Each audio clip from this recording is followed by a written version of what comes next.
keindahan itu pada awalnya sudah dari surga lalu jatuh terpercik menetes ke bumi. Masya Allah. Nah, mungkin ya gara-gara kita beragama, seiman-imannya keimanan, tiba-tiba kita mengharamkan alunan musik seperti ini yang syairnya sangat menyentuh sekali. Ya Robi ampunilah. Allah itu ya Ghafar, ya Ghafur, ya Afu, At-Tawwab, Maha pengampun, Maha memberi ampunan, Maha pemaaf, Maha memberi taubatan. Tapi kita hanya jarang memohon ampun kepada Allah dengan istighfar. Kang, Masya Allah. Masya Allah. Terima kasih sudah hadir. Alhamdulillah. Di podcastnya Rumi Cafe, tepatnya di studio Bang Kardik. Bismillahirrahmanirrahim. Assalamualaikum warahmatullahi wabarakatuh. Waalaikumsalam warahmatullahi wabarakatuh. Segala puji bagi Allah, Tuhan semesta alam, Dialah yang menciptakan nada do re mi fa sol la si do sampai 7 kali tawaf, 7 kali sa'i, ya. 7 yang terkunci dalam Saibul Kafi, 7 samudra, 7 lapisan langit, 7 lapisan bumi, 7 lapisan di surga nanti, banyak serba 7 ya.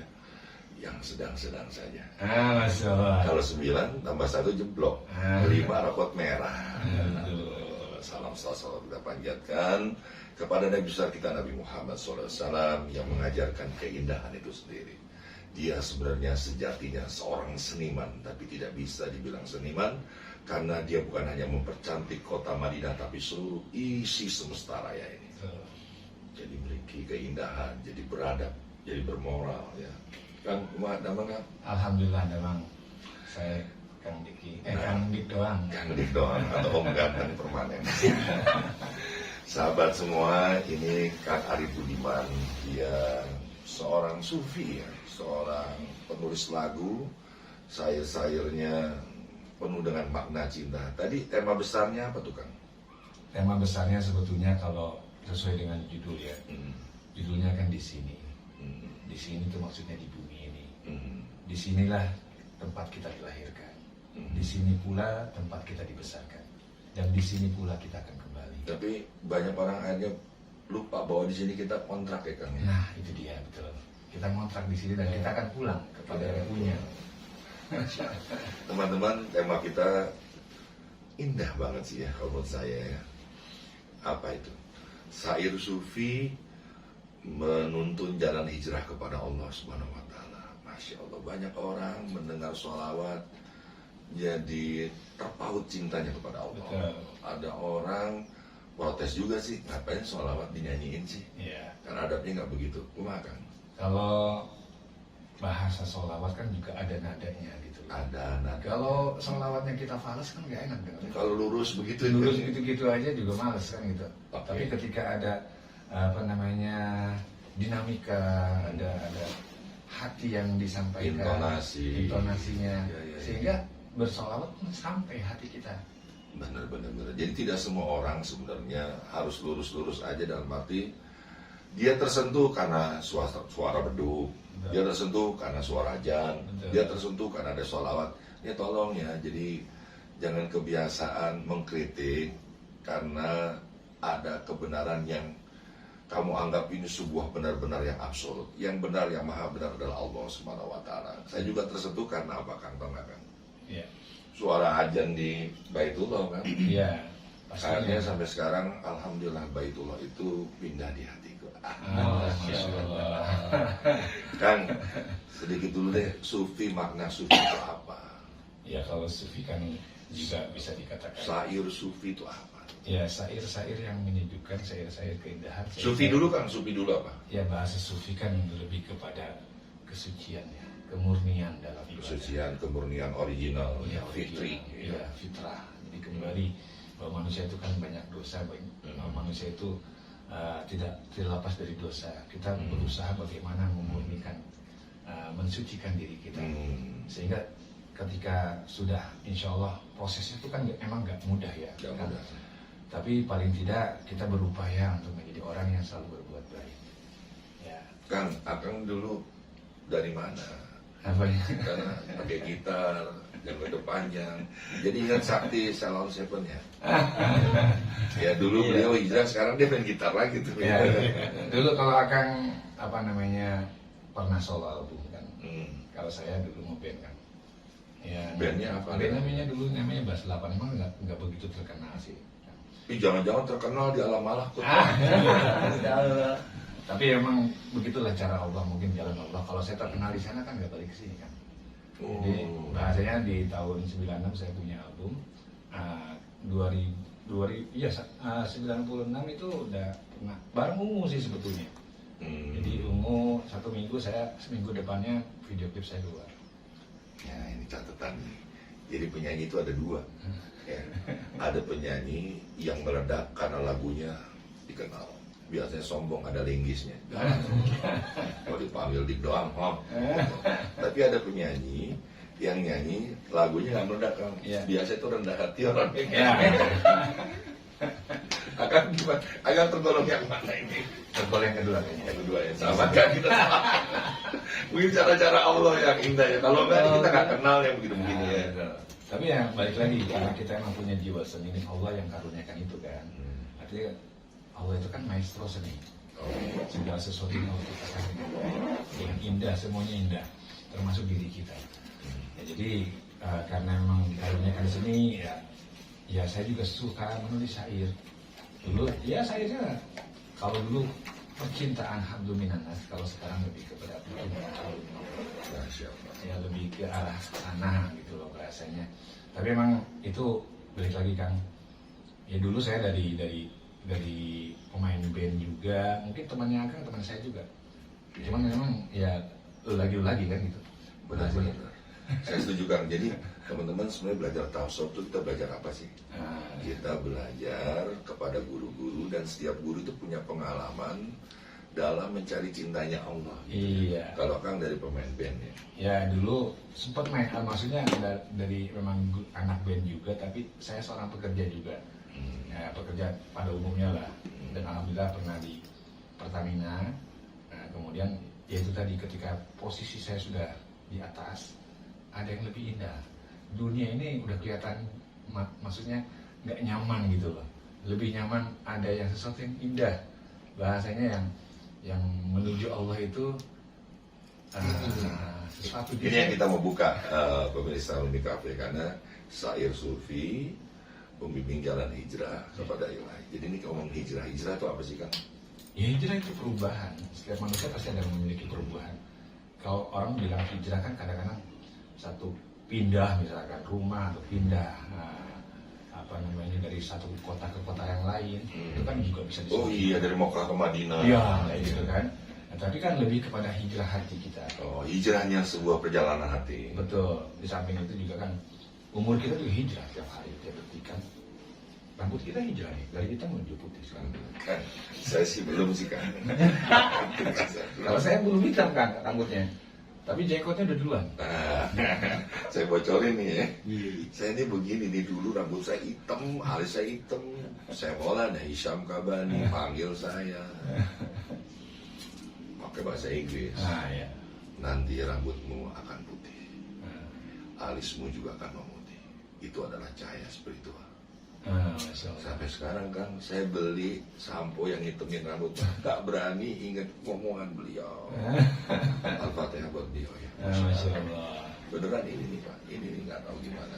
Mudah-mudahan beliau dalam keadaan sehat. Amin. Lanjut Kang. Ya. Karena banyak ada orang hijrah tuh udah mau pindah, mundur lagi Kang. Jadi itu namanya apa tuh Kang? Ya bisa saja memang belum yakin, atau juga memang. Cara meyakinkannya. Cara meyakinkannya kan artinya ketika seseorang mau hijrah kan kadang memang ada keraguan, ada takut, ada bingung. Nah itu memang harus dibimbing. Gimana caranya Kang? Biasanya kalau ngomong apa ya, kayak misalnya face to face atau berdua curhat, kemudian ketika curhat biasanya dia mengemukakan masalah-masalah yang baik, masalah pribadi, masalah pekerjaan. Nah sehingga akhirnya pelan-pelan diarahkan bahwa segala sesuatu yang mengatur Allah. Cuman kan untuk meyakinkan dirinya itu ya nggak segampang itu kan, artinya harus diberikan hikmah-hikmah di balik itu semua. Kenapa ini terjadi? Nah dari situ dia akhirnya kalau masuk nih ke dalam hatinya kan dia pasti akan bergetar, kemudian akan meneteskan air mata dari dari segala, ternyata masalah dia ini sesuatu gitu loh.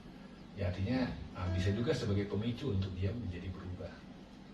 Ya, kebanyakan sih, entah itu dari sakit, entah itu dari sulit, entah itu dari pertikaian, Wow, macam-macam. sakit itu jadi rahmat ya. Iya, Rahmat itu melampaui dan melebihi takdir itu sendiri. iya betul. Takdir masih bisa dilampaui sama rahmat lah. Jadi saya juga punya penyakit nih. Begitu saya menemukan bahwa ini adalah rahmat, ya udah saya agak lega dan saya mau dioperasi. Tadinya saya nggak nerima gitu, nggak terima kenapa saya kok harus menerima ini semua. Ya. Kang lanjutkan. Ya. Ini syair sufi menuntun jalan hijrah. Tolong Kang jelaskan. Emang dari lagu tuh mampu menyikapi itu kan? Ya, insya Allah. Sebenarnya syair sufi ini, kalau kita mengatakan bahwa Al-Quran juga syair-syair yang sufi gitu. Wow. Kemudian hadis Rasulullah juga syair-syair yang sufi, karena kata-kata yang indah, kata-kata yang bisa menyejukkan dan mensucikan seseorang. Ya, artinya menghantarkan seseorang menuju Allah gitu loh. Ya kan, dengan cara yang ya tadi itu, artinya zaitun and zaituha, zaitunnya Al-Quran, zaituhannya sunnah Rasulullah. Jika ketemu kan menjadi nur, cahaya di atas cahaya. Insya Allah dengan seseorang dituntun dengan syair-syair sufi, syair-syair yang menyejukkan, syair-syair yang menggetarkan hati, mengajak agar hati ini merasa dekat dengan Allah, merasa dekat dengan Rasul, merasa dekat dengan para wali-wali Allah. Masya Allah deh. Ya. Emang ya kalau udah ngomong sama seorang sufi ya, lembut ya. Kang, coba lirik apa Kang yang akan nyanyiin mungkin separoh, ada makna nanti yang bisa kita gali gimana? Ya. Mungkin akan nyanyi dengan. Ya, saya banyak ada 12 lagu sih yang udah saya Kang, 12 album dengan Kang, lama banget saat yang sekupret aja kan sekupret. Iya. Di setiap desahan nafasmu ada takdir yang Dia tetapkan. Mantap. Di setiap amal-amalmu kau jalankan dengan keikhlasan. Jika engkau mentaatinya, maka Dia akan memilihmu. Oh, Ya, artinya di setiap jadi desahan nafas. Jadi untuk terpilih menjadi kekasihnya harus ada yang kita jalankan. Betul. Ada amal yang harus dijalankan. Kalau kita amal itu menjalankannya dengan penuh keikhlasan awal, insya Allah Allah akan memilih kita. Memilih Kang, menjadi oke, apa? dasar-dasarnya apa aja Kang? Biar kita terpilih menjadi kekasih Allah. Yang pertama tentu kita menjalankan ketaatan ibadah itu dengan Taat. Yang kedua, taat. Yang kedua istiqomah. istiqomah, Ya. konsisten. Konsisten. Ya, ini jauh lebih mulia daripada ribuan karomah. Ya, Terus, betul. Dan setelah istiqomah tadi kan kemudian qanaah, menerima. karena menerima Menerima baik dan buruk, kalau ujian, kau mampu melihat ujian, wajah dan Allah sebagainya. nggak akan ada kesedihan. Ya. Ya, Kona, terus qanaah. Nah, kemudian ya temennya Kona biasanya tawadu nih.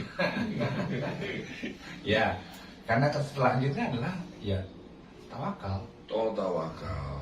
Jadi kita usaha aja gitu ya. Ya, artinya Semua keputusan datang dari Allah. betul, betul kan. Jadi dengan ketawakalan kita kan insya Allah menghantarkan diri kita tidak lagi takut hidup di dunia ini. Sholat tapi masih khawatir, tandanya lagi nggak sholat itu. Nah itu dia, betul. Jadi lebih kepada sadar aja kita jadi eling gitu, bahwa hidup di sini tuh kita akan pulang. Maka apa yang harus bisa kita lakukan setiap desahan nafas kita ini harus bisa menghasilkan sesuatu yang baik. Apalagi kan? Apalagi selain itu? Ya setelah tawakal yang tentunya kita harus bisa bermanfaat bagi seluruh makhluk. Wah, ini penting. Ya, betul, betul, betul. Ya kan, nggak hanya sekedar manusia ke manusia, tapi bagaimana manusia dengan alam, manusia dengan makhluk, manusia dengan seluruh Dia makhluk. sempurna menjadi orang yang soleh. Insya Allah. Orang yang benar-benar memikirkan perbuatan baiknya, ibadahnya yang ada hubungannya dengan kemaslahatan orang banyak. Betul. Baru tuh ya. Sebenarnya kekasih itu sudah terdaftar kan? Atau kita mendaftarkan diri sih kan?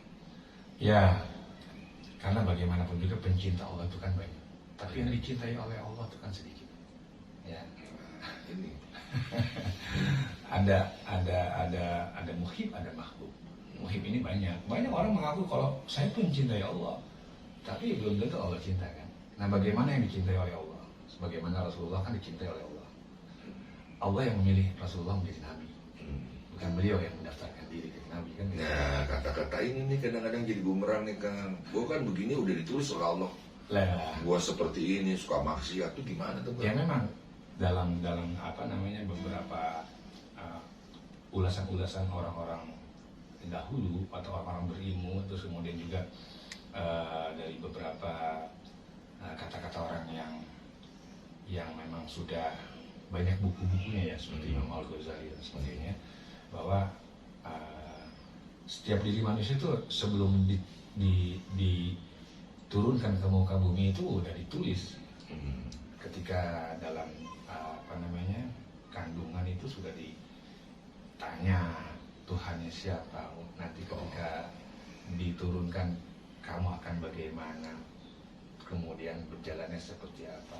Jadi seperti itu konteksnya, seolah-olah ya segala sesuatu memang sudah ditulis. Tapi balik lagi, kita kan memahami dan mengimani qada dan qadar tadi kan ya. Oh, hidup itu sudah ditulis oleh Allah tapi belum dicatat oleh malaikat. Nah iya. Nah, jadi kita responnya apa gitu ya. Betul. Begitu kita dapat sesuatu yang buruk, nah Allah ingin tahu apa amalan perbuatan baik kamu gitu. Apakah melihat wajahku atau kau hanya melihat penderitaan saja gitu. Ya, artinya ketika dia kalau belum bisa menghadapi sesuatu yang tidak disukai olehnya, ya tentunya Allah akan uji lagi dengan hal yang sama yang Allah hadirkan. Hidup ada ujian, Nah, itu kelas ditulis, harap tenang. Tapi Rumi Cafe tolong tadi ditulis ya, yang tadi taat, qanaah, tawakal, tawadu, apalagi itu. Yang terakhir yang harus bisa bermanfaat bagi seluruh Ya bermanfaat bagi orang banyak, kesolehan ya. khairun nas anfa'uhum linnas tadi. Masya Allah. Sebaik-baiknya manusia adalah manusia yang bermanfaat. Itu kan poin paling tinggi. Sebagaimana ketika bahasanya gini Kang Dik, punten banget ketika seseorang menuju Allah, kalau sudah sampai di hadapan Allah, terus kemudian apa yang mau disampaikan? Kemudian Allah akan menyampaikan apa kepada hamba tersebut kalau sampai? Nah, kemana? Ya konteksnya kan tentu Allah akan, ketika kita masih dihidupkan di muka bumi ini, pastinya Allah akan memerintahkan untuk turun lagi, sampaikan lagi cahayaku yang aku berikan kepadamu. Berikan mereka, ajak mereka kepadaku dengan cahaya, bukan kau ajak mereka dengan kegelapan. Ini kebanyakan kan bahasanya ketika mengajak seseorang, ya artinya dengan maaf, dengan materi, dengan apa, itu kan bahasanya dengan kegelapan sesungguhnya. Tapi kalau membawa siapapun hamba-hamba Allah yang hijrah, entah itu mantan pemabuk, entah mantan pelacur, ketika mereka sudah berhijrah, diajaknya dengan penuh dengan keikhlasan, insya Allah. Nah, baru saya mau tanyain tadi Kang, tadi di Sair Sufi Akang nih menuju hijrah, mendekat kepada Allah. Ada kata ikhlas tadi di situ di lagu. Ya, betul. Apa bagi Akang makna ikhlas? Ikhlas itu kan sesuatu yang dijalankan dengan tidak mengharapkan apapun selainkan dari Gimana caranya? Kang? dari cinta Allah. Konteksnya emang sulit ya. Tapi ketika balik lagi, ikhlas kan juga ada pada apa namanya keadaan makom seseorang. Karena makamnya orang, ikhlasnya orang Islam, ikhlasnya orang iman, ikhlasnya orang takwa kan beda dengan ikhlasnya orang-orang yang memang betul-betul ikhlas. Karena ikhlas itu akan terjadi ketika segala sesuatu yang entah itu ujian, entah itu sebuah kemungkaran, entah itu sebuah fitnah, itu dihadirkan kepada hambanya. Dia akan belajar dengan apa namanya, dengan secara alamiah gitu loh, untuk menghadapi segala hal yang datang kepadanya.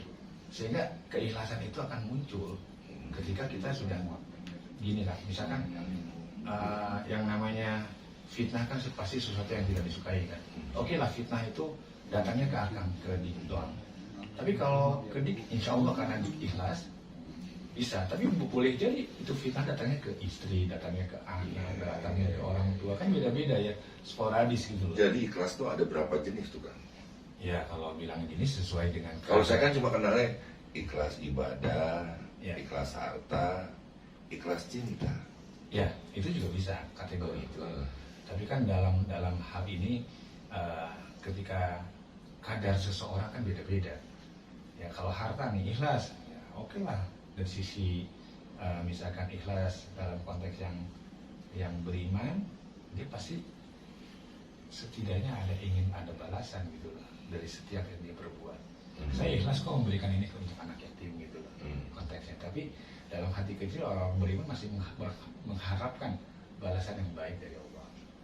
Tapi kalau orang-orang yang bahasanya kalau si Abdul Qadir Al-Jari mengatakan ikhlas ini ketika kamu sebagaimana tidur, ya udah tidur aja. Atau sebagaimana orang buang air besar, jangan dipikirkan Warnanya. ya sudah, kalau udah keluar ya udah. Ya ikhlas itu seperti itu katanya. Ya untuk makom-makom tertentu bisa.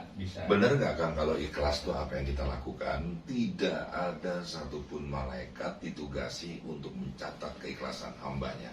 Karena ikhlas itu head to head dengan Allah langsung. Ya setuju saya. Karena bahasanya sudah tersambung, sudah segala sesuatu udah hanya Allah. Saya melihat Allah di mana-mana.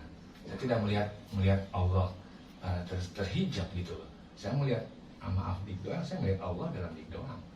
Jadi yang keluar dari kata-kata, ya karena Allah yang menghidupkan, siapa? Kalau kita nggak hidup, ya nggak akan bisa berkata-kata kan. Dalam arti kata ya lebih ke arah sana. Jadi kalau memang keikhlasan itu kalau sudah sampai ke titik seseorang ya udah segala sesuatunya itu ya baginya itu baik itu yang dilihat, dia akan mengatakan subhanallah, dia akan mengatakan kebesaran Allah dengan ciptaannya, ya kan, nggak akan ada rasa menghina orang atau apapun. Yang dilihat wajah Allah saja. Iya. Kalau ini akan setuju nggak Kang? Betul. Ikhlas itu adalah kendaraan rus spiritual kita yang kelak akan meninggi, membumbung di dalam kedalaman di mana Allah bersinggah sana memiliki ridho. Jadi ikhlas itu akan dijemput oleh ridhonya Allah. Yeah. Dan penjemputan itu akan membuka satu pintu gerbang yang namanya keberkahan. Yeah. Gimana menurut Anda? Ya jelas. Karena kalau keikhlasan itu udah membuka segala-galanya, ya intinya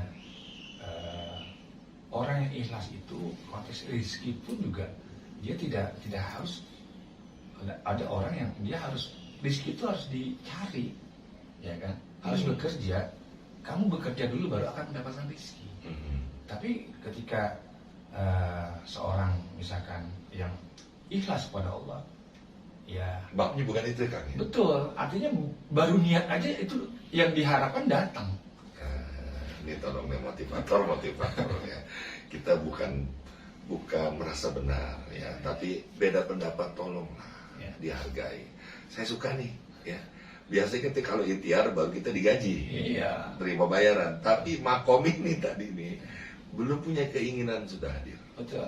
Gimana sih Kang regulasi itu gimana? Ya seperti kisah para wali ya, tentunya ketika seorang murid gitu, dia nggak sesuai nggak setuju dengan pendapat gurunya bahwa rezeki itu nggak perlu dicari. Ya artinya penting cari hidayah. Ya artinya terus ketika dia nggak setuju, dia akan buktikan kepada gurunya bahwa rezeki itu harus dicari. Maka dia mencari rezeki, kemudian dia bekerja untuk bisa mendapatkan anggur. Dia harus bekerja di kebun anggur, kemudian dia bekerjalah dan akhirnya diberikan upah anggur itu. Nah setelah itu kan si muridnya ini kan berpikir kepada, saya akan memberikan guru saya ini anggur, ya kan? Nah ketika assalamualaikum saya memberi anggur, nah gurunya bilang, baru saja saya maksudnya menginginkan anggur gitu ya, hanya bercanda kepada Allah. Jika ada anggur enaknya Allah, datang dong. Ya artinya satu makom di atasnya. Oke, pemirsa Rumi Cafe, saya belajarlah sedikit ya tentang regulasi rezeki ya. Ada yang sudah dijamin, ada yang karena kita ikhtiar, ya. Karena kita pandai silaturahim. Kekayaan orang beragama adalah orang yang kaya akan silaturahimnya. Terus karena kita menikah, karena kita punya anak, karena kita pandai bersyukur. karena kita pandai beristighfar dan rezeki datang dari pintu yang tak terduga-duga. Betul. Nah, tapi ini sangat tidak ingin menyesatkan kalian bahwa kalian harus jadi pendoa aja, bukan begitu sih sebenarnya. Karena sebenarnya di balik itu ada ikhtiar yang ada ikhtiar tentunya yang sungguh-sungguh. taat tadi. Kalau nggak sungguh-sungguh nggak mungkin. Sungguh-sungguh lah kau ya. Iya, jadi kemudian istighfarnya pun yang sungguh-sungguh. Oh iya, betul. Rajinnya dia beristighfar. Nah, Istighfar itu adalah kata yang paling mulia yang diucap oleh orang yang beriman. Karena banyaknya dia istighfar, segala urusannya akan diurus oleh Allah. Insya Allah, apalagi istighfarnya dibarengi antara syariat dan hakikat atau zahir dan batinnya itu menyatu gitu. Insya Allah jatuh air mata karena mengakui dosa, kemudian Malu kepada Allah. malu kepada Allah, kemudian ujung-ujungnya setelah itu dinaikkan lagi oleh Allah, bukan lagi yang mengakui dosa tapi merindukan Allah. Merindukan Allah. Coba itu pemirsa Rumi Cafe, cuma gara-gara 2 bait ya. Itu 4 bait tadi kan. Saya dapat mengungkap begitu banyak dari apa yang beliau syairkan. Kang, lagi terusin Kang, lagunya yang lain atau mau yang tadi terusin? Terserah mau yang mana. Tadi Saya jujur Kang, saya mau bikin lagu, nulis lagu. Kalau lagi ada hidayah, ya bukan hidayah, lebih kepada ilham ya, kasyaf lah. Jadi ketika masuk ke mirhab, itu saya itu gampang datang aja. Kemudian notasi juga datang aja. Paham saya, paham Bang Bob ini. Jadi gini, sesungguhnya syair-syair itu bukan ciptaan Kang Arif. Iya betul. Bukan. Dia hanya ikhtiar melalui berkarya untuk menemukan ciptaan Allah. Betul. Ya kan? Jadi emang datangnya dari hati. Terus kapan nyanyinya? Tidak.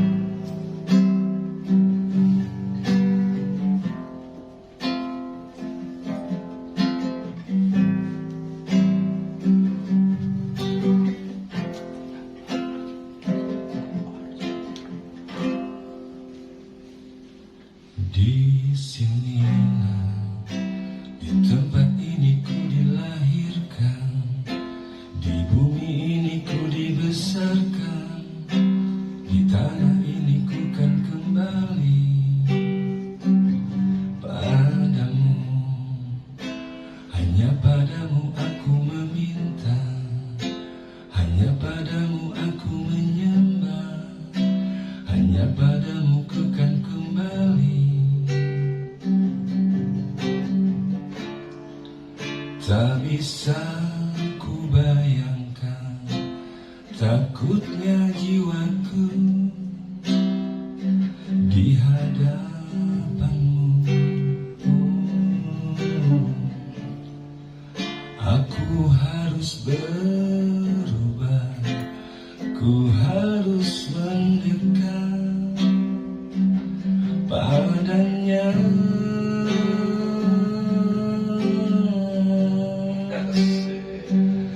Ya Rabbi, maafkanlah diriku, ampunilah dosaku, rahmatilah hidupku.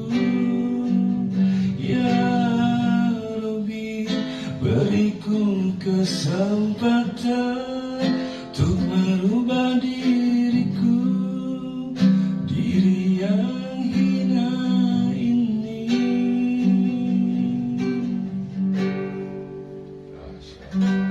Di sinilah, di sini ku telah dipahamkan sebuah makna arti kehidupan, kehidupan yang sesungguhnya.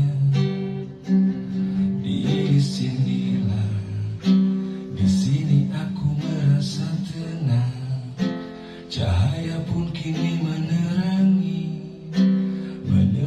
hati dan jiwaku.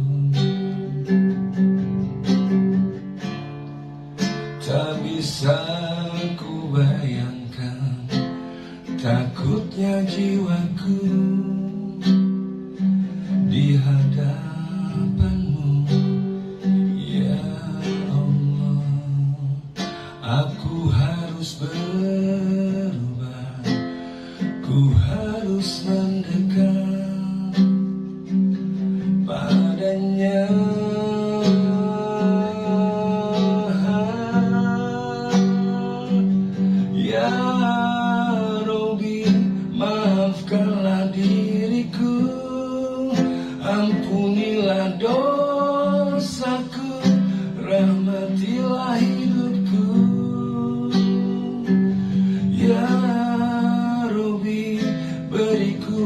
kesempatan untuk merubah diriku, diri yang hina ini.